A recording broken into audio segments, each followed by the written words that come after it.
Snow swirled like vengeful spectres around the ancient stone of Castle Dunraith as the laird, his broad shoulders, rigid beneath black wool, raised one gloved hand in a gesture that silenced the crowded hall.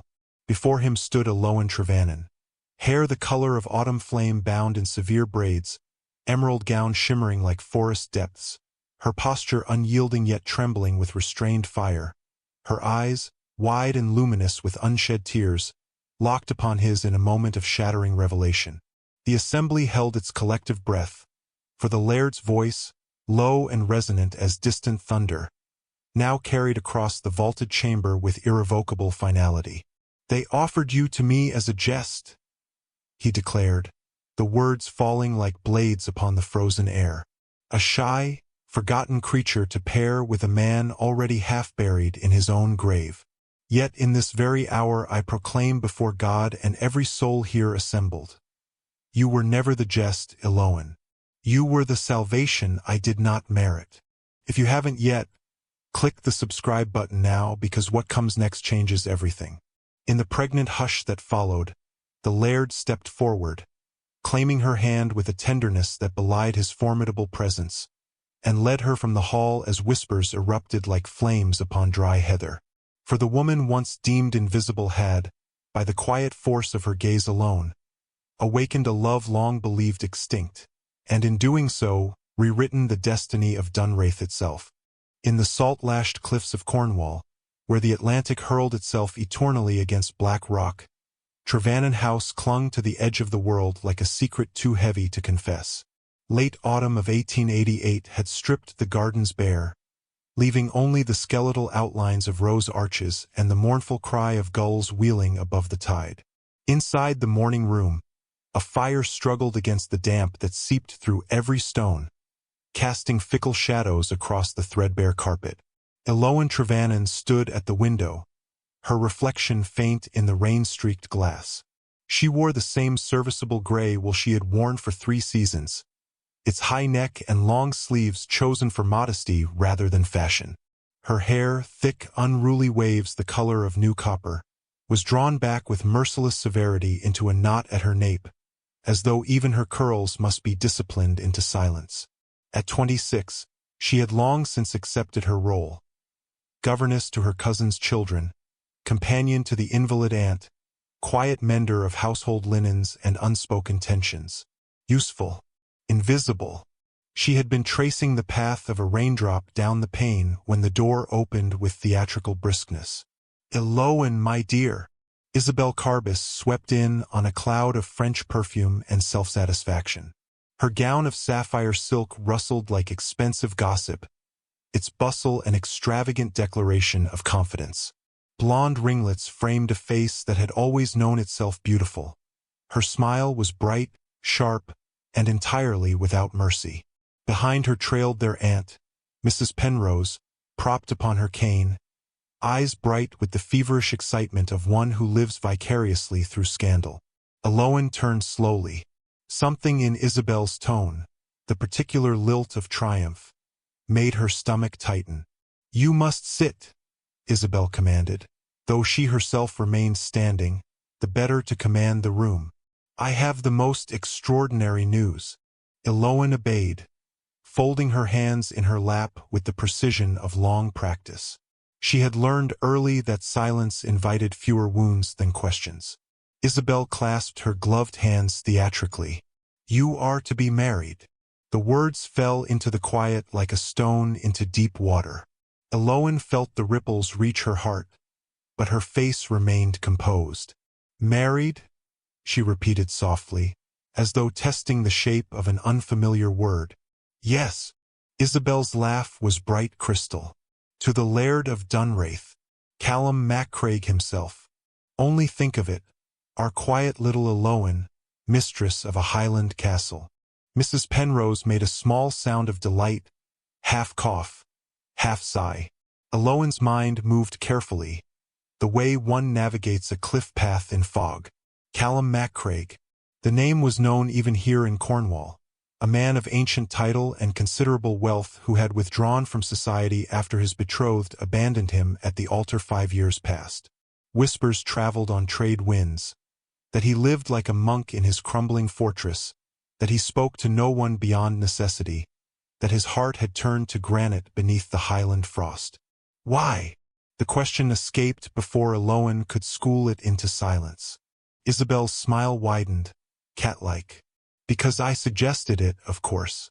Lord Rathford, you remember, he manages some of the Macraig investments, was lamenting at a London dinner that the laird required an heir but refused every eligible prospect. He wants no beauty to remind him of past betrayal, Rathford said. Only a sensible woman of good family who will not disturb his solitude. Isabel paused for effect, eyes glittering. I thought immediately of you. The rain against the window seemed suddenly louder. Of me? Eloan echoed.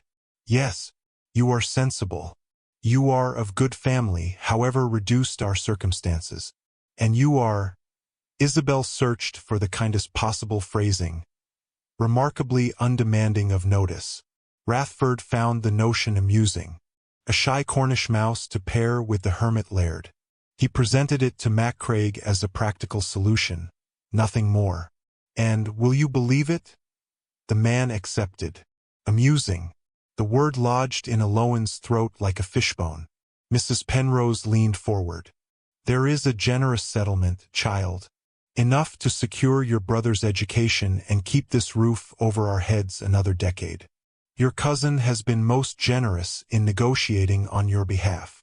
Generous. As though Isabel had not engineered the entire affair for her own entertainment and the family's financial salvation. Eloan looked down at her clasped hands. The knuckles were white. When? She asked. The banns will not be necessary. A special license has been obtained. You are to travel north within the fortnight. The ceremony will be private, very private, at Dunraith itself. The laird prefers discretion. Of course he did. A marriage born of mockery required no public celebration. Isabel moved closer, reaching out as though to touch Eloan's shoulder, then thinking better of it. You must not look so stricken, cousin. It is a brilliant match for a woman in your position. You will be Lady Macraig. You will want for nothing. Nothing except choice. Nothing except dignity. Eloan lifted her gaze then. Her eyes, green as sea glass, luminous with the tears she refused to shed, met Isabel's with a steadiness that made her beautiful cousin falter for the briefest instant. I see, Eloan said quietly. And in that moment she did see. She saw the years of being overlooked crystallized into this single exquisite cruelty. That even her marriage, her future, her very person, could be offered up as entertainment to amuse bored gentlemen over port. That her quiet nature, her lack of demands, her refusal to compete in the glittering marriage mart, had rendered her the perfect jest. She rose slowly, smoothing her gray skirts with hands that did not tremble. Will you excuse me?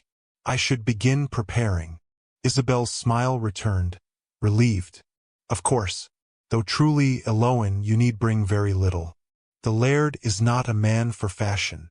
Eloan inclined her head and left the room without hurry. In the corridor, the damp chill wrapped around her like an old friend. She climbed the narrow servant's stair to her small attic chamber. The room she had occupied since her father's death 12 years earlier, when Trevannon House had passed to Isabel's branch of the family. Inside, she closed the door and leaned against it. Only then did she allow herself to breathe. The train north was a beast of iron and steam, devouring miles with relentless hunger. Eloan sat alone in a second-class compartment, her trunk stowed overhead, a small leather valise at her feet containing only what was strictly necessary. 2 serviceable gowns, a cloak lined with rabbit fur, the Burns poems, and a single letter from her youngest brother tucked inside the front cover like a talisman. Outside the window, England unraveled itself in grays and muted greens. Frost silvered the hedgerows. Rooks wheeled above skeletal oaks. Each station they passed grew smaller, meaner, until the names themselves sounded foreign: Carlisle, Lockerbie, Beatalk. With every turn of the wheels, Cornwall receded like a dream she was no longer permitted to keep. Old Morwenna, her nurse since infancy, had insisted on accompanying her as far as Inverness. She sat opposite now, knitting needles flashing in the dim light, her weathered face set in lines of stubborn devotion. "You'll not be alone, my lamb," she murmured for the 10th time since London. "Not truly.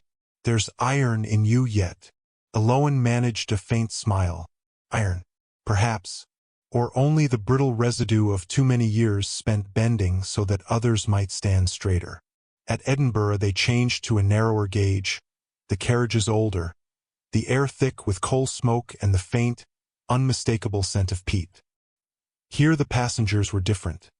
Crofters in homespun, a minister with a face like carved granite, two commercial travelers who cast curious glances at the quiet woman in gray and then looked away, as though silence itself were contagious. Night fell early in December. By the time they reached Inverness, the sky was a bruised indigo, and the city's gas lamps flickered like wary eyes. A hired carriage waited black, unmarked, the horses blowing steam into the frigid air. The driver, a gaunt Highlander with a beard the color of frost, touched his cap but said nothing. Words, it seemed, were a currency to be hoarded in these parts. They set off into true darkness. The road climbed steadily, winding through glens where the only light came from scattered crofts or the occasional gleam of a burn sliding between black rocks. Snow began to fall, soft at first, then thicker, until the world outside the windows became a whirling void. Eloin felt the cold seep through the carriage walls, through her gloves, through the thin soles of her boots. It was a cold that had weight, that pressed against the lungs and made every breath deliberate. Morwenna slept at last, her head nodding against the squabs. Eloin did not. She watched the snow and tried to imagine the man who waited at the end of this journey. Callum MacCraig. She had seen a miniature once, years ago, in a London drawing room. A younger man with stern dark brows and eyes the color of winter sea. Handsome in the way of granite cliffs, unyielding, dangerous if approached carelessly. The woman who had shown it had laughed behind her fan. Poor Callum, jilted at the very altar. Fiona MacLeod ran off with an Italian count. They say he has not smiled since. Eloin had been serving tea at the time. Invisible as always, no one had noticed the way her hand trembled as she set down the Sèvres pot. The carriage lurched violently. Morwenna woke with a start. Outside, the wind howled like something alive and grieving. "Glen Moriston," the driver called back, his voice barely carrying over the storm. "Another hour, if the road holds." An hour. 60 minutes until she stood before the man who had accepted her as one accepts a plain, functional piece of furniture. Adequate, unobtrusive, easily ignored. She closed her eyes and tried to summon fear. Anger would have been cleaner, but what she felt was a vast, exhausting resignation shot through with something sharper. Curiosity. What manner of man agreed to marry a woman he had never laid eyes upon, simply because she would not disturb his solitude? The castle appeared without warning.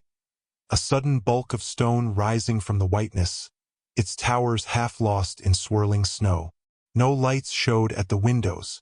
It might have been a ruin but for the faint glow beneath the great arched entrance where torches guttered in iron brackets. The carriage halted. For a moment no one moved. Morwenna reached across and pressed something small and hard into Eloin's gloved hand. A smooth pebble from the Cornish shore, worn translucent by centuries of waves. "For courage," the old woman whispered fiercely, "and for remembering who you are when they try to make you forget." Then the door was wrenched open, and the wind rushed in like a living thing. Two menservants waited, tall, kilted, expressionless. One took the trunk. The other offered a hand to help her descend. His palm was calloused, warm despite the cold. She stepped down into snow that reached her ankles, the hem of her cloak instantly soaked. The entrance hall yawned before her.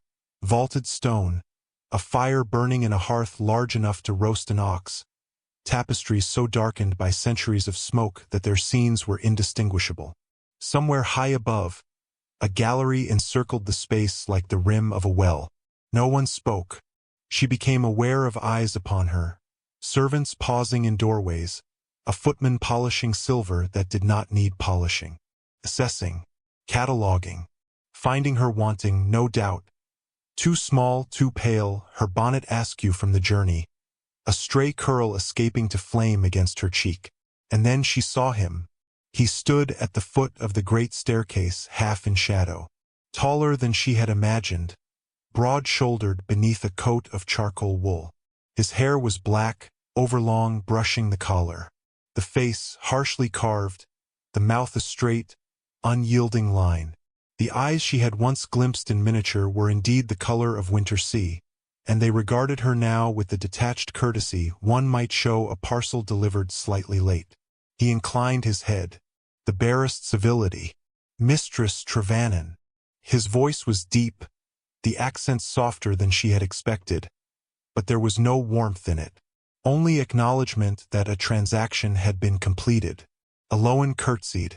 The movement felt clumsy, provincial. "Laird Maccraig." A pause. Snow hissed against the high windows. "You will wish to rest," he said at last. "Mrs. Drummond will show you to your rooms." As if summoned by name, a tall woman in severe black appeared at her elbow, keys jangling at her waist like a jailer. The housekeeper, clearly. Her gaze flicked over Aloan with cool appraisal. "This way, mistress." Aloan glanced back once. The laird had already turned away, ascending the staircase with the fluid stride of a man who had dismissed the moment from his mind. Morwenna squeezed her hand briefly, then released it. She followed Mrs. Drummond up the stone stairs, past suits of armor that gleamed dully in the torchlight, past portraits whose eyes seemed to follow her progress with ancient disapproval. The castle smelled of peat smoke, candle wax, and something older, centuries of cold stone retaining the memory of every winter it had ever endured. At the end of a long corridor, Mrs. Drummond opened a door. "Your apartments, mistress. The laird's wing is through the west gallery. You'll not be disturbed." The room was large, beautifully proportioned, with a fire already laid. Heavy curtains of dark green velvet shut out the storm. A four-poster bed dominated one wall, its hangings embroidered with thistles. Everything was immaculate, impersonal. A guest chamber, not a bride's. On the writing desk lay a single sheet of paper, heavy creamstock, sealed with black wax impressed by a stag rampant. Mrs. Drummond withdrew without another word. Aloan broke the seal. "The wedding will take place tomorrow at 11 in the chapel. A gown has been provided. See, Maccraig. No welcome, no inquiry after her journey, only instructions." She stood very still for a long moment, the note trembling slightly in her fingers. Then, slowly, deliberately, she crossed to the fire and fed the paper to the flames. The black wax melted like a drop of blood. The words curled and vanished. Outside, the storm raged on, sealing Dunraith away from the world. Inside, Aloan Trevannon removed her sodden cloak, smoothed her hair with hands that did not shake, and began, quietly, methodically, to prepare for war. The chapel at Dunraith was a narrow, vaulted chamber carved from the same grey stone as the castle itself, its ribs of arching stone rising into shadow like the bones of some ancient beast. On this December morning, no sunlight pierced the high lancet windows. Only a pale, diffused glow filtered through centuries of leading and drifting snow beyond the glass. A fire had been laid in the small grate, but it burned low, as though reluctant to disturb the chill that had settled here for generations. Aloan stood before the mirror in her assigned chamber, dressed in the gown that had been left across the bed like an afterthought. It was white silk, fine enough, but severe in its simplicity. High-necked, long-sleeved, unadorned save for a narrow band of embroidery at the cuffs. No lace, no pearls, no veil of Brussels or Huntington. A bride's gown chosen by a man who wished the ceremony over with as little fuss as possible. Morwenna had done her best with Aloan's hair, braiding the copper waves into a coronet and pinning it with the only ornament she possessed. A small silver brooch shaped like a Cornish chuff, a gift from her mother long ago. The old nurse's hands had trembled only once. "You look like a queen in exile," Morwenna whispered fiercely. "Remember that. Not their jest. Never their jest." Eloin had not answered. She had only pressed the smooth pebble from the Cornish shore into Morwenna's palm one last time before descending the stairs. Now she waited in the chapel vestibule, alone save for the minister. A spare, black-clad man with a face like winter fell, and Mrs. Drummond, who stood at a respectful distance, keys silent for once. The great oak doors creaked open. Callum MacCraig stood on the threshold. He wore formal Highland dress, black jacket, kilt in the dark green and navy of the MacCraig tartan, silver-buckled brogues. A sprig of holly was pinned to his lapel, winter's concession to celebration. His hair was tamed, though a single lock fell across his brow. In the cold light he appeared taller, more forbidding than the night before, his face carved from the same stone as the chapel walls. He did not smile. He did not speak. He simply extended his arm. Eloin placed her gloved hand upon it. His sleeve was warm wool, but beneath it the muscle was rigid, as though he braced against her touch. They walked the short aisle together. There were no guests, only the minister, Mrs. Drummond as witness, and two silent menservants standing at the rear like statues. No flowers, no music. The scent in the air was peat smoke and old incense. The minister began at once, his voice low and hurried, as though the words themselves were an inconvenience to be dispatched. "Dearly beloved." Eloin heard little of it. She was conscious only of the man beside her. The controlled rise and fall of his breathing, the faint scent of bergamot and wood smoke that clung to him, the way his eyes remained fixed upon the ancient stone cross above the altar, never once turning to her. When the moment came for vows, Callum spoke first. His voice was steady, resonant, utterly devoid of inflection. "I, Callum Alastair MacCraig, take thee, Eloin Trevannan, to my wedded wife, to have and to hold from this day forward, for better for worse, for richer for poorer, in sickness and in health, to love and to cherish, till death us do part, according to God's holy ordinance. And thereto I plight thee my troth." The words were perfect, ancient, binding. Yet they fell into the cold air like stones into deep water, precise, inevitable, and without echo. Eloin's turn came. Her voice, when it emerged, was quieter than she intended, but it did not waver.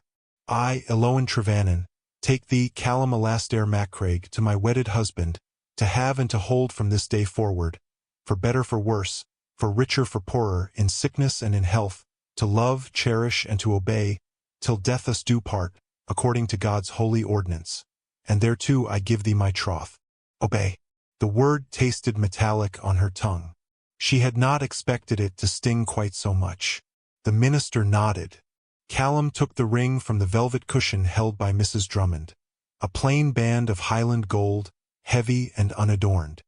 He slid it onto Eloin's finger with the same detached efficiency he might have used to seal a document. His hand was warm, the fingers long and capable, and for the briefest instant she felt a tremor. Whether hers or his, she could not tell. Then it was done. The minister pronounced them man and wife. No kiss followed. No benediction lingered. Callum offered his arm once more, and they walked back down the aisle in the same silence with which they had entered. In the great hall, a wedding breakfast had been laid. Cold venison, oatcakes, a single plum cake, whiskey for the men and tea for the ladies, though there were no ladies present save Eloin herself. A dozen senior retainers stood about the long table, raising glasses with formal murmurs of slaint math that died quickly into awkward quiet. Callum remained at the head of the table, Eloin at his right. He ate methodically, spoke only when addressed, and addressed no one unnecessarily. Conversation limped along on topics of lambing forecasts and the depth of snow on the high passes. At one point Mrs. Drummond leaned close to refill Eloan's cup. "His lairdship lost his first betrothed most publicly," she murmured, so low only Eloan could hear. "Left him at the altar for a foreigner with prettier promises. The hall was full that day. He has not filled it since." Eloan glanced sideways. Callum's profile was implacable, but the muscle in his jaw flexed once, betraying that he had heard. The meal ended. The retainers bowed and withdrew. The vast hall felt suddenly larger, colder. Callum rose. "I have estate matters to attend," he said to the air between them. "You will wish to settle into your rooms. Mrs. Drummond will assist." He inclined his head, not quite a bow, and left. Eloan remained seated a moment longer, staring at the untouched plum cake. A thin layer of sugar glistened atop it like frost. Morwenna appeared at her elbow as if conjured. "Come, my lady," she said softly, the first time anyone had addressed Eloan by her new title. "Let's find you a fire that's not ashamed of itself." They climbed the stairs to the green-curtained chamber. A maid had unpacked Eloan's meager trunk. Her gray gowns hung in the vast wardrobe like sparrows among eagles. Morwenna closed the door. "You're white as milk, child." Eloan sank onto the edge of the bed. The ring felt heavy, foreign. "He did not look at me," she said at last. "Not once." Morwenna sat beside her, taking her cold hands. "He looked. I saw it. When you spoke your vows, his eyes flicked to you then, quick as a hawk gone again. But he looked." Eloan gave a small, incredulous laugh. "A hawk assessing whether the mouse is worth the stoop. Or deciding the mouse might have claws after all," Morwenna countered. Outside, the snow continued to fall, thick and relentless, erasing every footprint, every trace of arrival. Inside, the new Lady Macraig removed her gloves, flexed her fingers around the unfamiliar weight of the ring, and stared into the fire until the flames blurred. She had crossed half a kingdom to marry a stranger who could not bear to look upon her. Yet something in the set of his shoulders, in the tremor she had felt when the ring slid home, told her the stranger was not nearly so indifferent as he wished the world to believe. And indifference, Eloan thought with the first faint spark of steel in her heart, was not the same as impossibility. She rose, crossed to the window, and watched the snow-sealed Dunwraith away from the world. Tomorrow, she decided, she would begin to learn the shape of the silence here. And very quietly she would begin to fill it. The snow had ceased for a day, leaving Dunwraith wrapped in a hush so complete that every footfall sounded like an intrusion. Eloan had passed the first fortnight of her marriage learning the castle's rhythms. The laird rose before dawn, rode the estate until midday, took his meals in silence, and withdrew to his study by dusk. She, in turn, had been granted the freedom of the house, an empty courtesy, for there was little to occupy her beyond the echoing galleries and frost-rimed windows. She walked now along the upper corridor of the east wing, a shawl about her shoulders against the perpetual chill. Mrs. Drummond had mentioned, almost reluctantly, that the library held volumes enough to last several lifetimes. Eloan had explored it already, leather-bound tomes on agriculture, clan histories, and the inevitable sermons. Yet today she sought something else, escape, perhaps, or simply the illusion of purpose. A faint warmth touched her cheek, surprising in this frigid house. She paused. Ahead, a narrow door stood slightly ajar, exhaling the subtle perfume of damp earth and green leaves. Impossible in December. Curiosity, long dormant, stirred. She pushed the door wider. Beyond lay a glasshouse she had not known existed. A long, iron-framed conservatory appended to the castle like an afterthought, its panes clouded with condensation. Snow weighed upon the roof, but inside, a gentle heat radiated from a concealed furnace. Rows of tables and shelves brimmed with life, ferns unfurling like green fists, camellias heavy with waxen buds, trays of seedlings pushing through black soil. In one corner, a climbing vine had woven itself through the framework, its leaves glossy even in winter's weak light. The air was humid, scented with leaf mold and something sharper citrus, perhaps. Aloan stepped inside, letting the door close behind her. The sudden warmth loosened the perpetual knot between her shoulders. She moved slowly between the tables, trailing gloved fingers over leaves that trembled at her touch. At the far end, a figure knelt beside a large pot, back turned. Broad shoulders, dark hair tied at the nape. Callum. He was repotting a plant, a delicate thing with silver-veined leaves, his large hands surprisingly deft as he eased roots into fresh compost. A smear of soil darkened one cuff. His sleeves were rolled to the elbow, revealing forearms corded with muscle and marked by old scars. Aloan froze. Retreat was impossible without alerting him. She stood silent, watching. He worked with absorption, murmuring low words she could not catch. Gaelic, perhaps, or simply the private language of a man alone with growing things. When he finished, he pressed the soil gently, then reached for a small watering can and administered a careful measure. Only then did he straighten and turn. His eyes, storm-gray, guarded, met hers across the greenery. For a moment neither spoke. Surprise flickered across his face, quickly masked. "Lady Macraig." A statement, not a greeting. "I did not know this place existed," Aloan said quietly. The door was open. He glanced toward it, as though confirming the betrayal. The furnace requires tending. A servant usually sees to it, but clearly he had seen to it himself. She took a tentative step closer. "It is beautiful, like spring held captive." His mouth tightened, but he did not contradict her. Instead he moved to a shelf where glass cloches protected tender seedlings. "My mother built it," he said at last, voice low. "Before I was born. She came from the lowlands, could not abide highland winters. This was her refuge." Aloan heard the past tense and understood. She had a gift. "I." He touched a camellia bud with one earth-stained finger. She believed things could be coaxed to live even when the world insisted otherwise. The words hung between them, heavier than the humid air. Aloan looked about her. "You maintain it alone?" "Mostly." He hesitated. "The gardeners have other duties. And I—" He stopped, jaw tightening again. "You prefer solitude," she finished silently. Yet here was evidence of care, of patience, of tenderness stubbornly preserved. She moved to a table where pots of primroses struggled toward the light. One had begun to yellow at the edges. "This one wants repotting," she said, surprising herself. "The roots are bound." He glanced at it, then at her. "You know plants. My mother kept a small garden on the cliffs. Sea winds made it difficult, but she managed. I helped." She shrugged, a small movement. "One learns to recognize distress." Callum studied her for a long moment. Then, wordlessly, he fetched a fresh pot and compost. He did not offer assistance. Instead he watched as Aloan removed her gloves, rolled her sleeves, and eased the primrose free.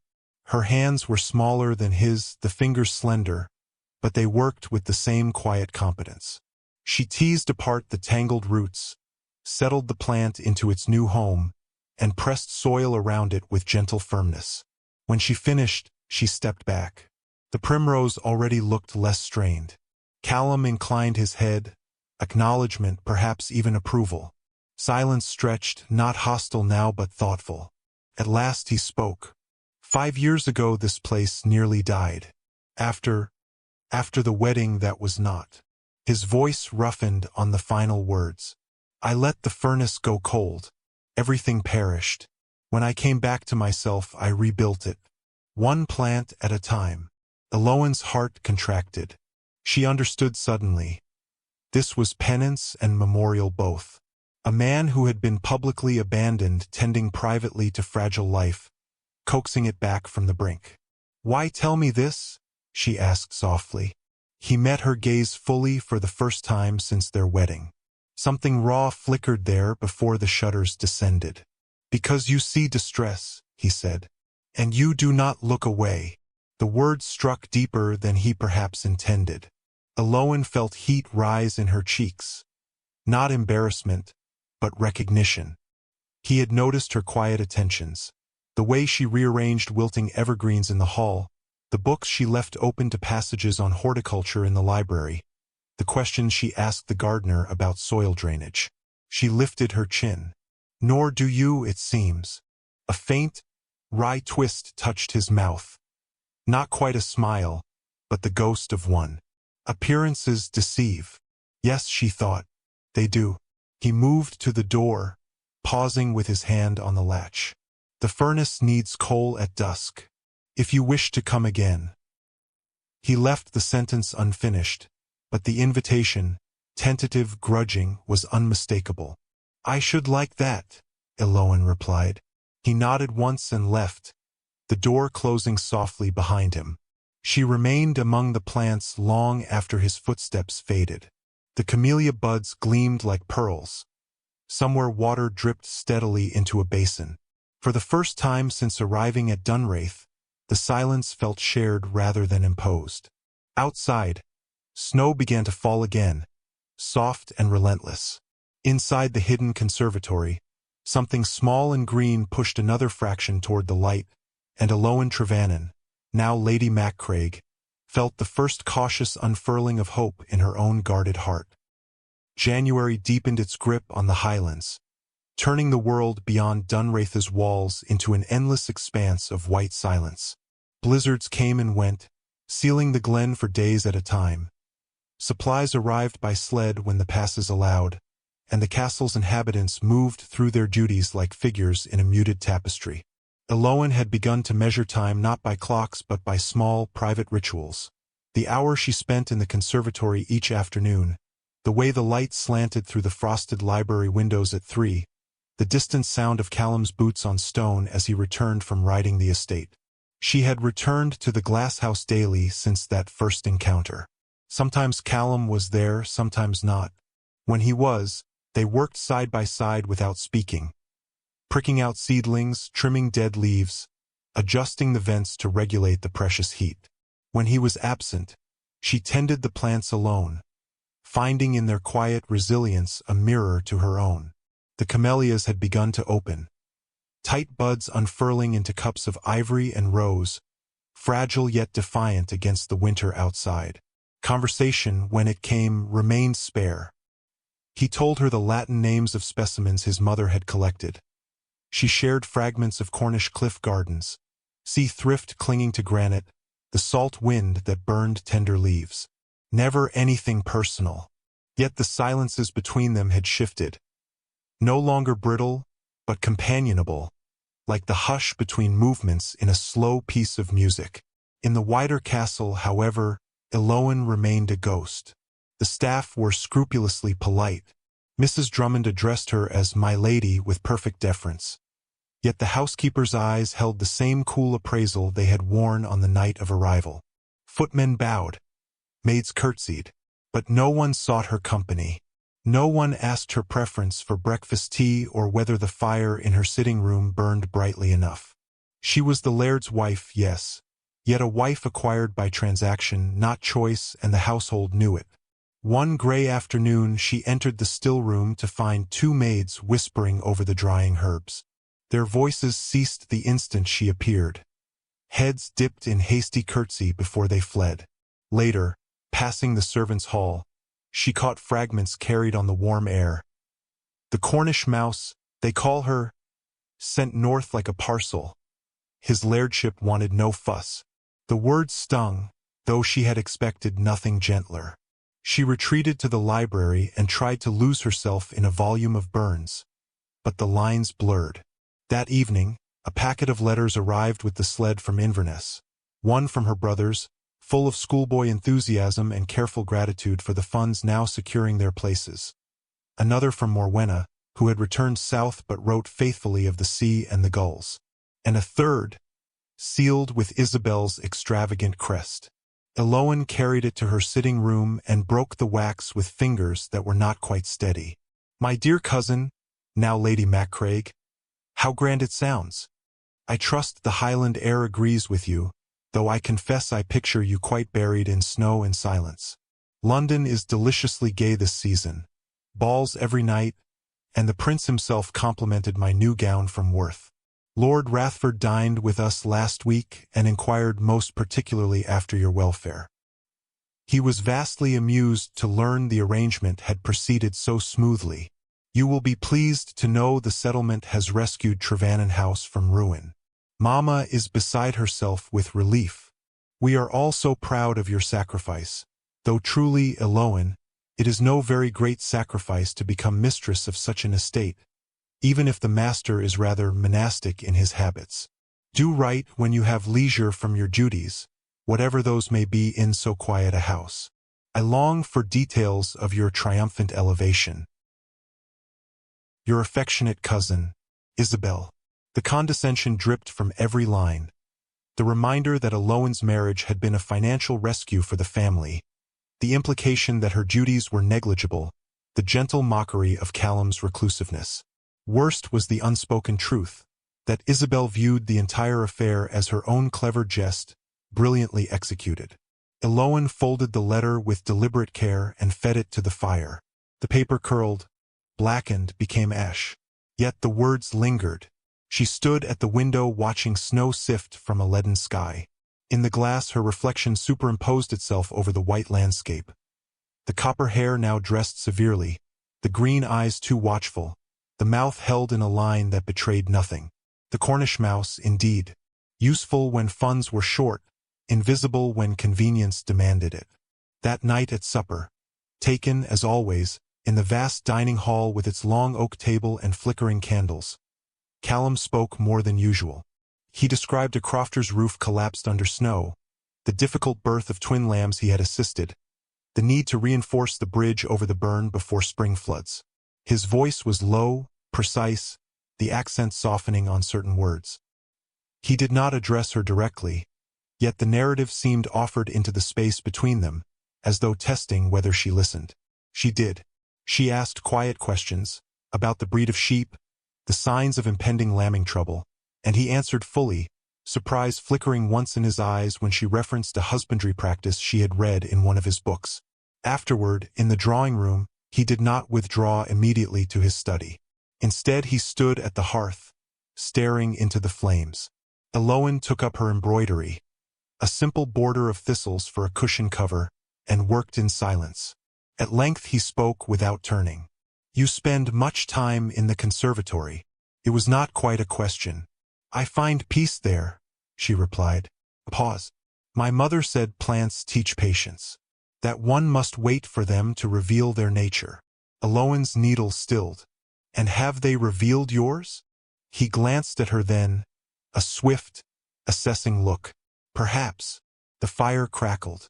Outside, wind moaned in the chimneys. He moved toward the door, then stopped. Good night, Lady Macraig. Good night, my lord. Only after he had gone did she realize it was the first time he had ever bid her good night. Later, in her chamber, she sat at the small secretary and began a letter she knew she would not send. Dear Isabel, you mistake silence for emptiness. You mistake restraint for insignificance. One day, perhaps, you will learn the difference. She stared at the words a long moment, then drew a fresh sheet. Instead she wrote to her brothers, cheerful, affectionate, full of invented tales of Highland beauty and the laird's vast library. She told them of the conservatory blooming in secret, of camellias opening like small white stars against the snow. She did not mention loneliness, or the weight of being a jest made flesh. When the house slept, Eloan slipped down to the conservatory one last time. Moonlight filtered through the glass roof, silvering the leaves. She touched the opened camellia, petals cool, velvety, and felt the plant's stubborn vitality beneath her fingers. Invisibility, she thought, was not the same as absence. She had been placed here as a convenience, a quiet solution to a laird's practical needs. But placement was not destiny. Somewhere in this vast, cold castle, a man tended fragile life with careful hands. Somewhere, a crack had appeared in granite, and Eloan Trevannon Macraig, quiet no longer in her own heart, began to nurture the smallest, most dangerous seed of all, the belief that she might yet be seen. Hogmanay arrived like a judgment. The old year clung to the highlands with iron fingers, refusing to loosen its hold, and the blizzard that struck 2 days before the turning of the year showed no mercy. Wind screamed across the glen, driving snow in sheets against the castle walls until the world narrowed to a swirling white void. No sled could reach them, no visitor could breach the passes. Dunraith was sealed, a stone ship adrift in an endless sea of winter. Within the castle, the household prepared for the traditional first footing with grim determination.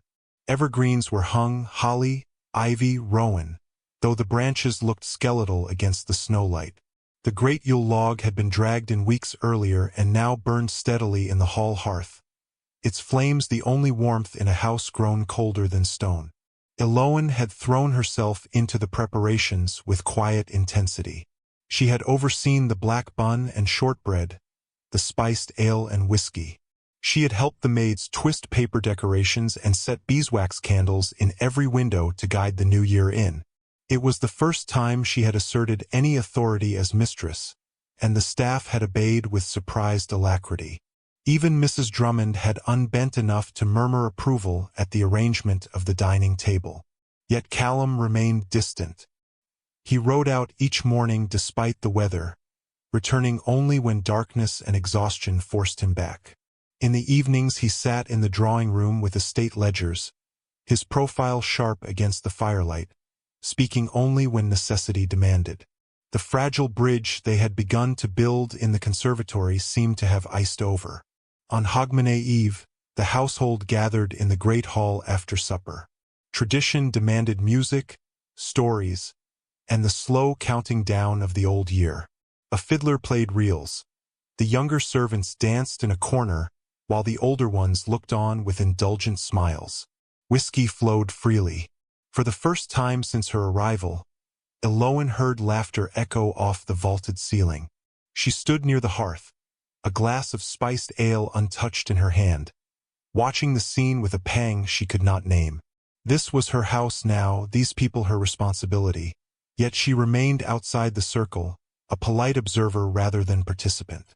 Callum sat in his great carved chair at the head of the hall, dark and silent as a standing stone. He had not looked at her once all evening. At 11, the fiddler struck up Auld Lang Syne. Voices rose, arms linked. Eloan found herself drawn into the circle by a bold kitchen maid. For a moment she allowed the song to carry her, the old words sweet and aching on her tongue. When the final note died, cheers erupted, and the clock began its solemn strike toward midnight. Callum rose then. Tradition required the laird to speak a blessing for the coming year. He lifted his glass.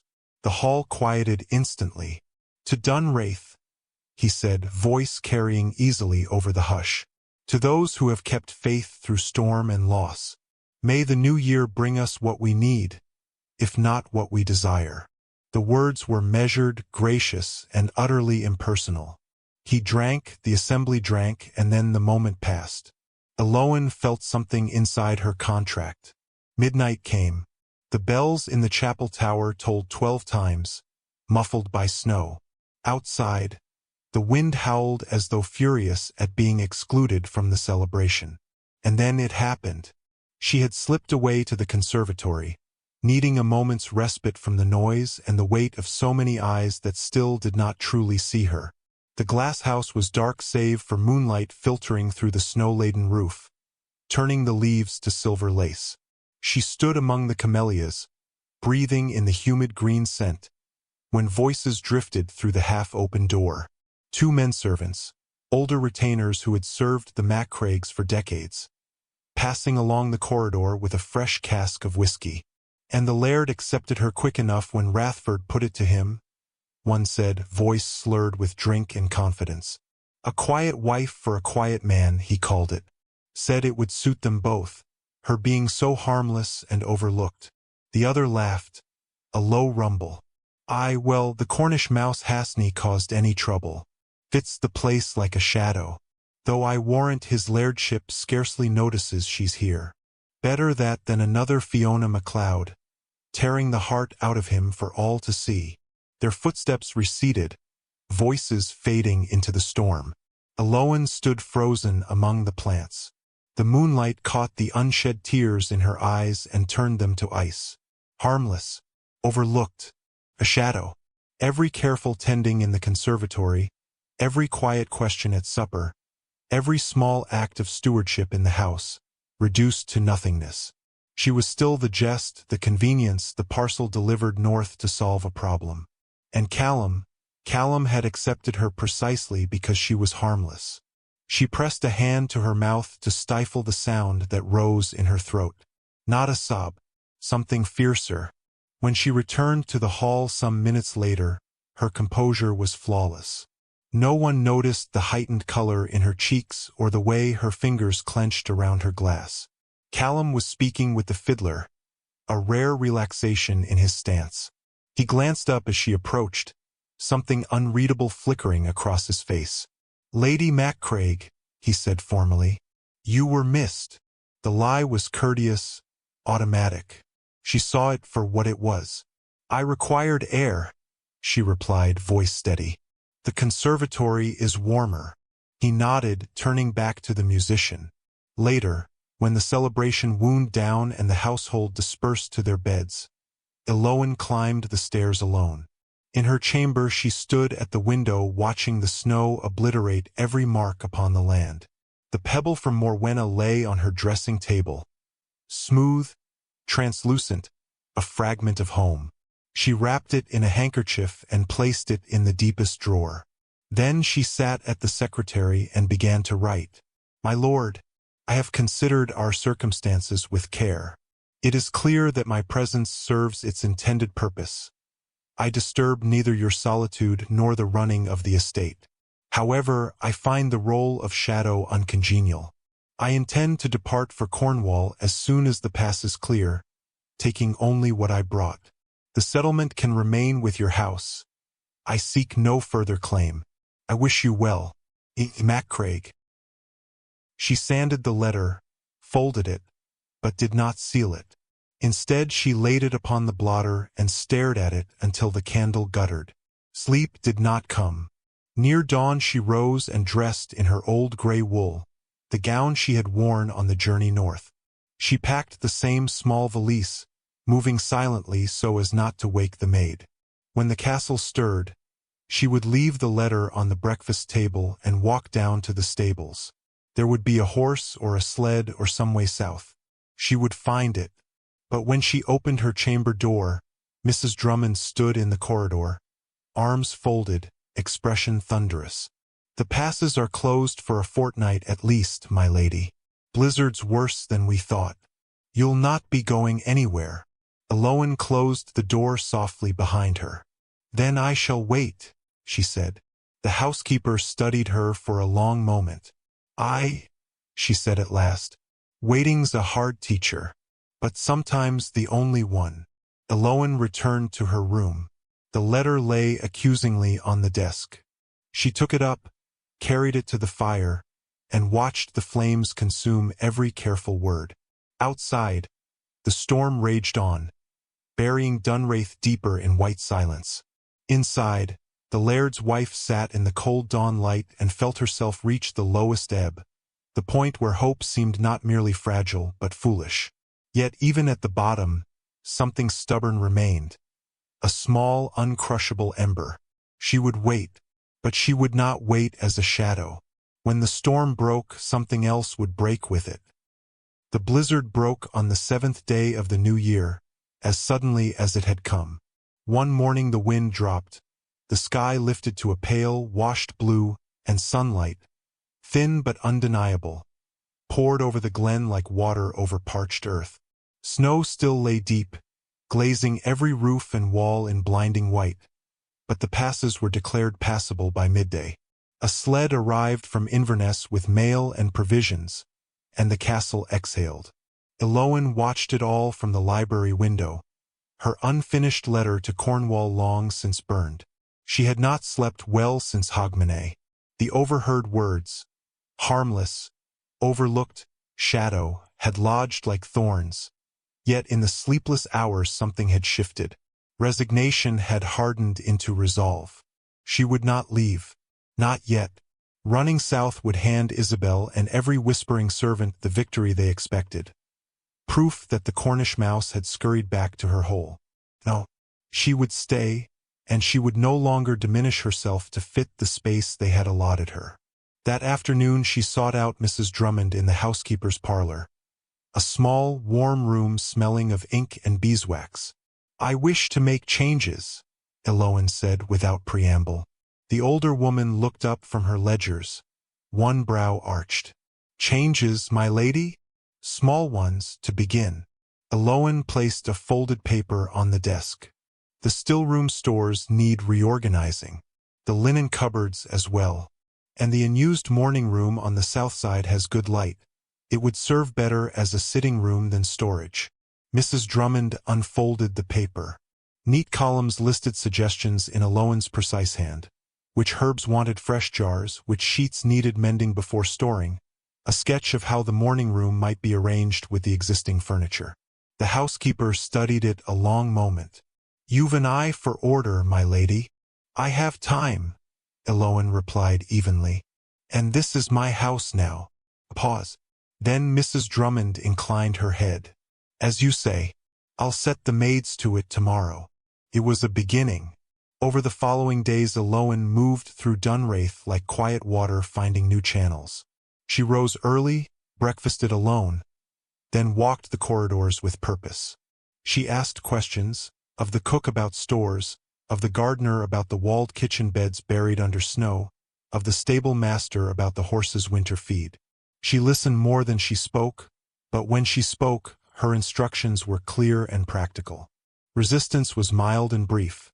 The staff, accustomed to the laird's indifference in domestic matters, discovered that the new mistress noticed damp in the servants' quarters and quietly ordered repairs, that she praised good work by name and corrected poor work without heat.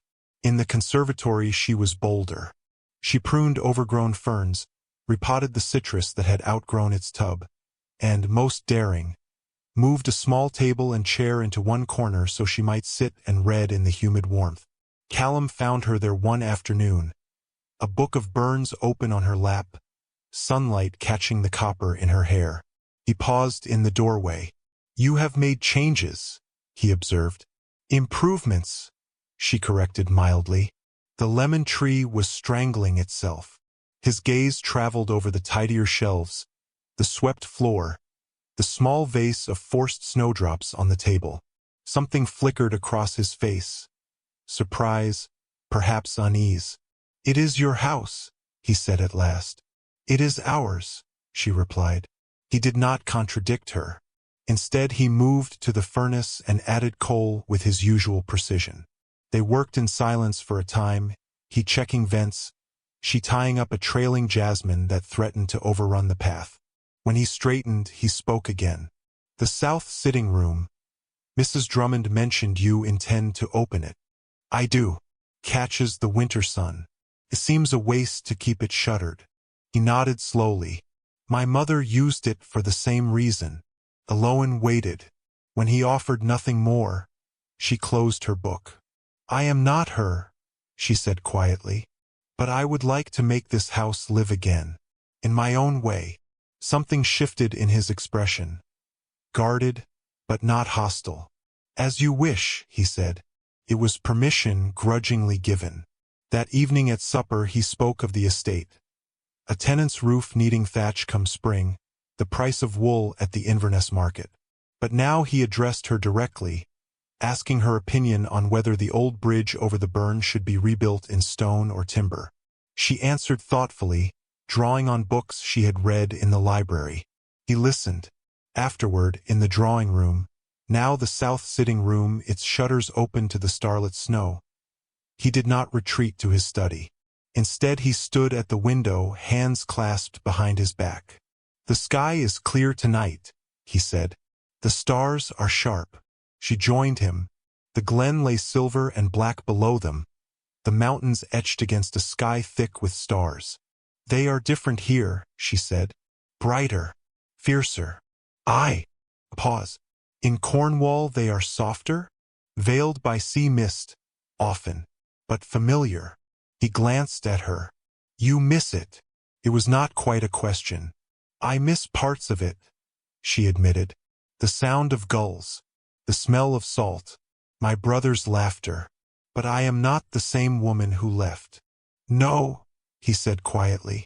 You are not. The words hung between them, heavy with unspoken meaning. Later, in her chamber, Eloan took out the Cornish pebble Morwenna had given her. She had not returned it to the drawer.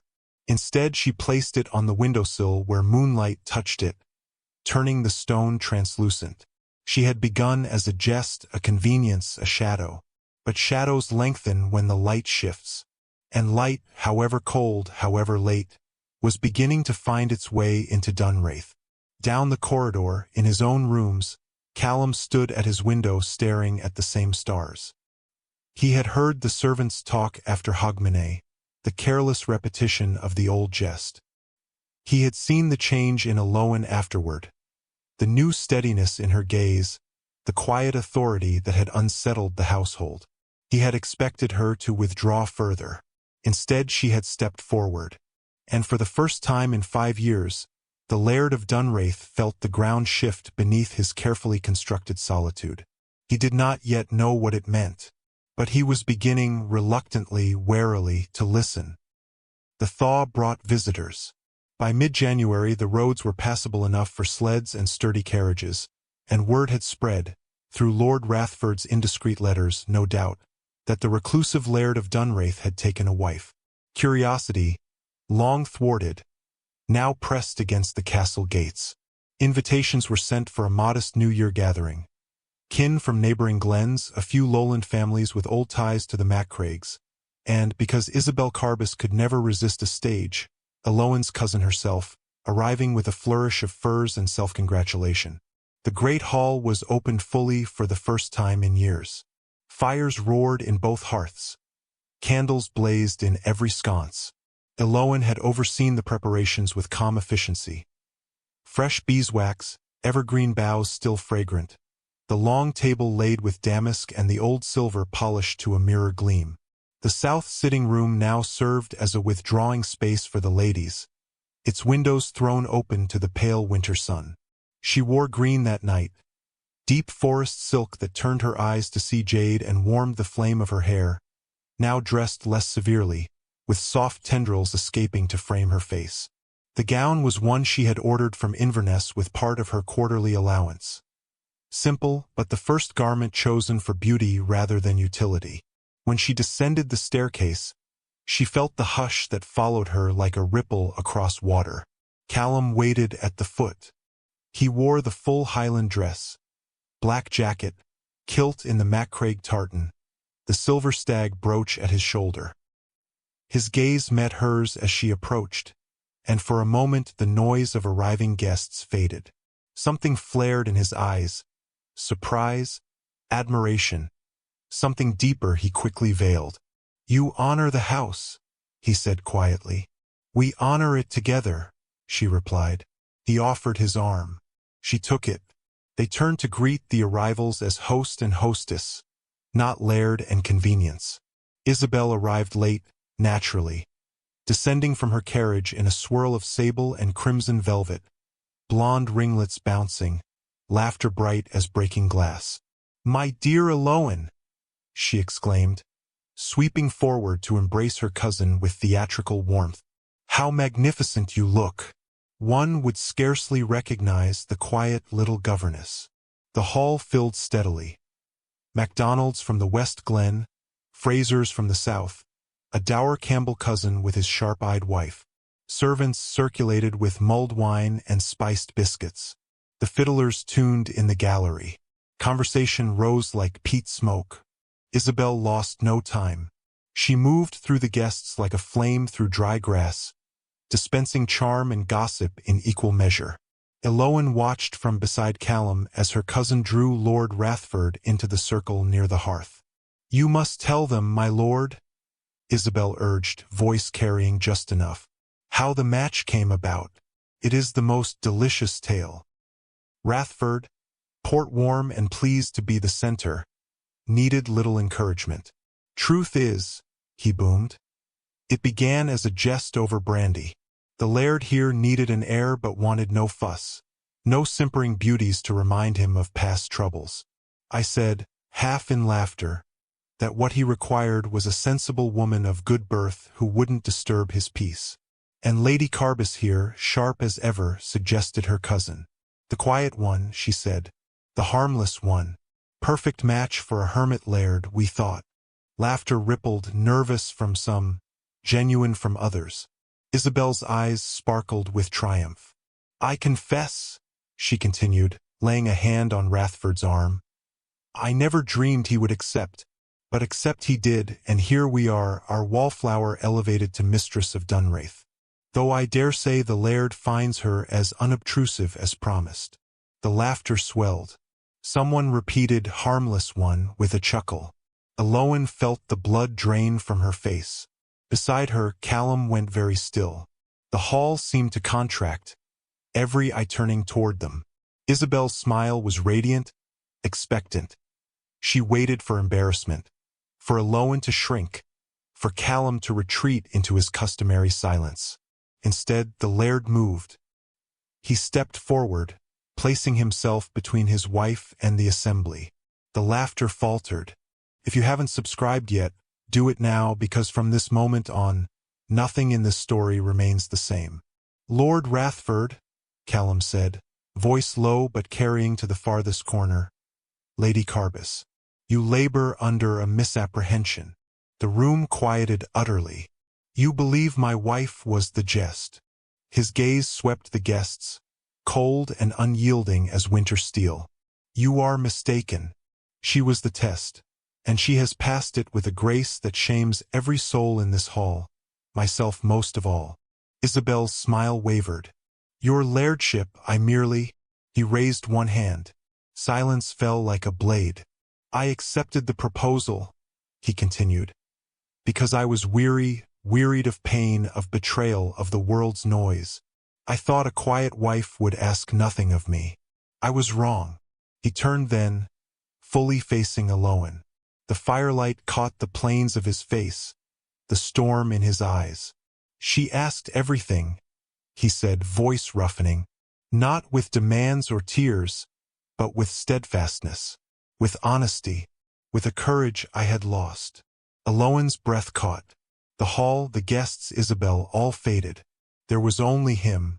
I have watched her bring light into rooms long shuttered. I have seen her tend fragile things.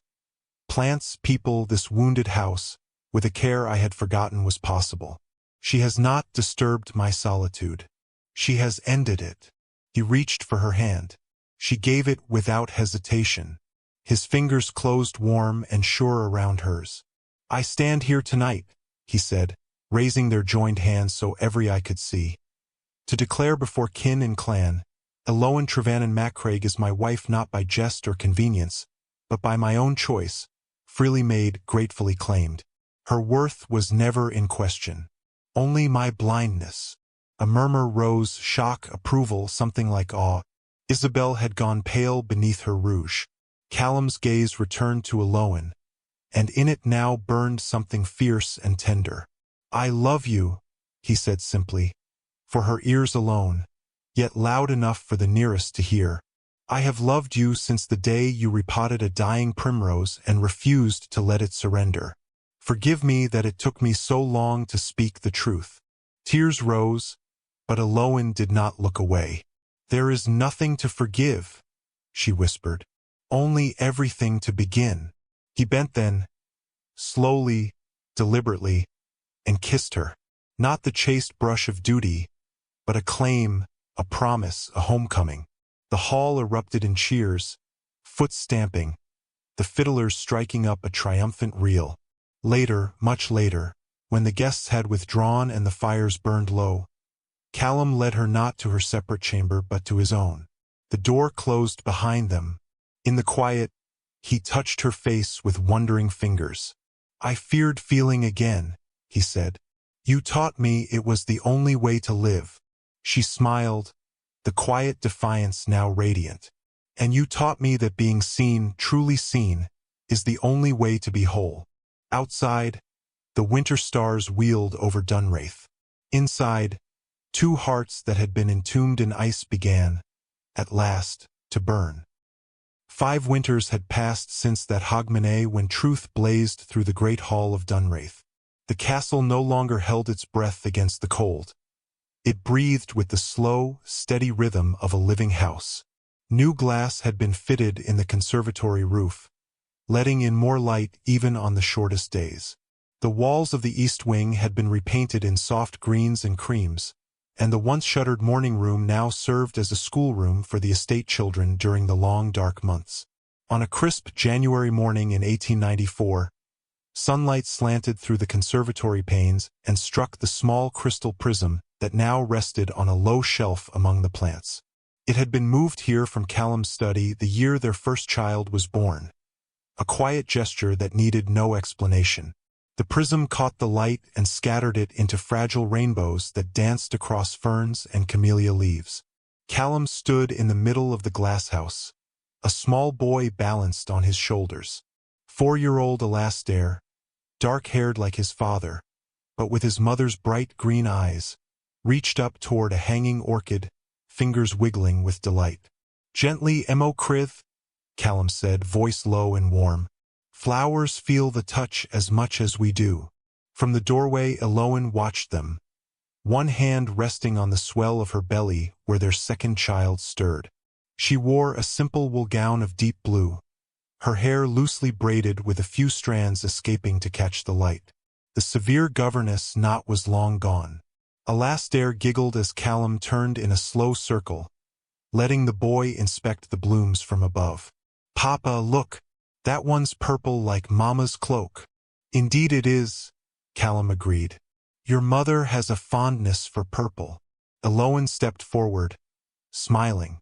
"And your papa has a fondness for spoiling small boys." Callum lowered Alastair to the ground with careful strength. The boy ran to his mother, pressing his face against her skirts. "Mama, can we plant more orchids? The ones from the islands." "We shall write to the nursery in Edinburgh," Eloan promised, ruffling his hair. "But first you must help me water the citrus." Alastair scampered off to fetch the small watering can, leaving his parents a moment alone. Callum crossed to Eloan, his gaze softening as it always did when he looked at her now. He placed one hand gently on the curve of her belly. "How are you feeling this morning?" "Well," she said. "Restless, but well. The child is strong." He leaned down to kiss her forehead, lingering there a moment. "I still marvel at it," he murmured, "that this house should hold children's laughter again." Eloan touched the prism with her fingertips, sending new rainbows skittering across the floor. "Your mother would have loved this," she said. "All these growing things, all this life." Callum's arm slipped around her waist. "She would have loved you," he replied, "for seeing what needed tending, and tending it without fanfare." They stood in companionable silence, watching Alastair carefully pour water into a pot, tongue caught between his teeth in concentration. After a time Callum spoke again, voice thoughtful. "I have been considering the old factor's house at the south end of the glen. It has stood empty since old McLean passed." Eloan tilted her head. "You wish to let it?" "No," he met her eyes. "I wish to open it as a small academy, for girls whose circumstances are, like yours once were, bright girls from modest homes, governesses' daughters, crofters' daughters, who might otherwise never have the chance to read widely, to learn mathematics, to speak with confidence." Eloan's breath caught. "You mean, a place where they can be seen," he finished quietly. "Not as conveniences or shadows, but as minds and hearts deserving of cultivation. The way you taught me to see." Tears pricked her eyes. She reached up to touch his cheek. "You have been thinking of Isabel's letters," she said, "and of every woman who ever felt herself invisible because the world refused to look closely." Eloan smiled through sudden tears. "Then we shall make it so," she said. "Together." Alastair ran back to them, watering can empty. I did it right, Mama. No spills. Well done, she praised, crouching to kiss his forehead. Now come see the orchid your papa says matches my cloak. The three of them moved deeper into the conservatory, Alastair between them, small hand in each of theirs. Outside, snow lay thick upon the glen, but the sun was climbing higher each day, promising spring.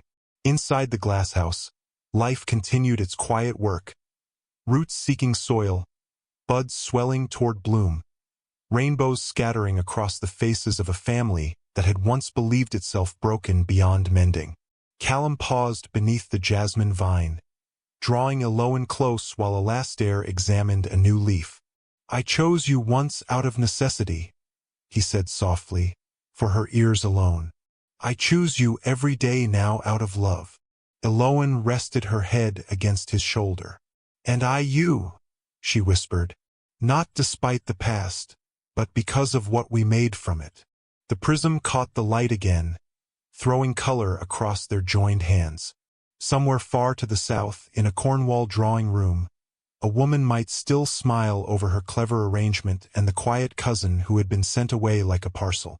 But here, in the north, among the mountains and the snow and the stubborn green things that refused to die, a different story had taken root.